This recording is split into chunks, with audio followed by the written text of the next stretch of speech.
Abigail, I heard that the new foreman Jerry was making a move on you. Is it true? Inquired Betty. Abigail, stirring the mortar, laughed. Yes, can you imagine? Just graduated from high school and all the same. If a woman is single, they need to conquer her. I told him nicely to leave me alone. I'm 30 years old. I have many problems, and you're young and haven't seen life yet. But he refuses to leave me. You won't believe it, Betty, but I swore at him, and he still won't leave me alone. Betty shook her head tiredly. Oh, what are you saying? What problems do you have? He's only 5 years younger than you. What if this is a real love? Smiled dreamily Betty. Come on, you chatterbox, go to work. But I think you can talk only, said Abigail angrily. Abigail was from the village, but many years ago she came to the city to study. She was a pretty girl, tall and with a nice figure. There were plenty of suitors, but Abigail wanted a city man in a suit and tie. Abigail went to study construction, deciding she could always make a living with her hands.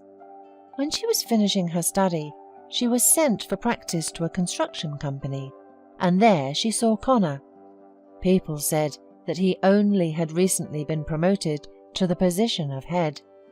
He was cheerful and friendly.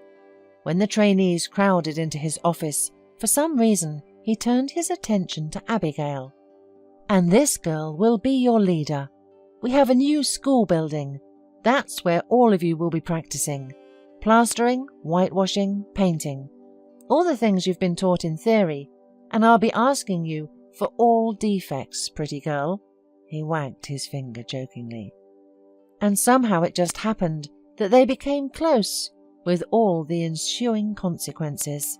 Abigail, in her naivety, was expecting him to ask her to marry him. But after the practice, Connor shook hands with everyone and thanked them for their good work. And then he just left. Abigail could not stand it and ran after him. Connor, may I ask you a question? What do you want? He asked grudgingly, stopping. Abigail was confused. What about me? What about us? Won't there be a wedding? Connor was stunned for a moment, then took her under the elbow and squeezed her painfully. There's no us and no wedding. I'm married, and we were just having a little fun together. If you don't want to embarrass yourself, forget about it. Goodbye, he said, and without looking back, left. A month later, Abigail was sobbing wildly on her mother's shoulder. Oh dear, what has been done can't be undone. Give birth and I will help. If God willed it, so it is necessary. We'll manage, don't cry. My grandmother was widowed early. She went through the Great Depression with 3 kids in her arms, and they all grew up and went out into the world. Your Tommy will be fine, she reassured her daughter. Abigail laughed through her tears. What if Monica is born? Should I not give birth then? Her mother kissed her on the top of her head. Let even Bobby and Billy be born. The most important thing is that the child is healthy. Years went by. Tommy had already entered the 6th grade and went to his grandmother in the village for the whole summer. Abigail's mother had been feeling worse lately, so Tommy looked after her on vacation. And Abigail came to the Moni on weekends working in the city. Jerry, whom Betty gossiped about, got a job as a foreman 6 months ago. All unmarried and divorced women immediately started flaunting themselves in front of him. Indeed, the man was single and handsome.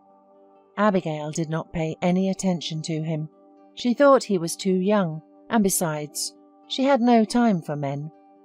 But Jerry, unexpectedly for her, began to give her signs of attention. He would bring her a candy or a chocolate bar for her tea. And then one day, Abigail made a joke without a second thought. If you flirt, you'll have to marry me. But Jerry replied seriously, If I should, I'll get married. Abigail even choked on her tea. Don't you get jokes? No, replied Jerry and winked at her. Abigail, why don't we go to the movies together? Suggested Jerry one day. Are you starting that again? Groaned Abigail. Go and invite Nina. She's a young girl, and she likes you. What do you want from me? Jerry shrugged his shoulders. But I like you, Abigail, and I have serious intentions. Suddenly, an idea occurred to Abigail. You know, Jerry, why don't you come with me to the country tomorrow? I will introduce you to my son. As he says, so it will be, she suggested with gloating. Jerry even rejoiced. I would love to. I really want to meet your family.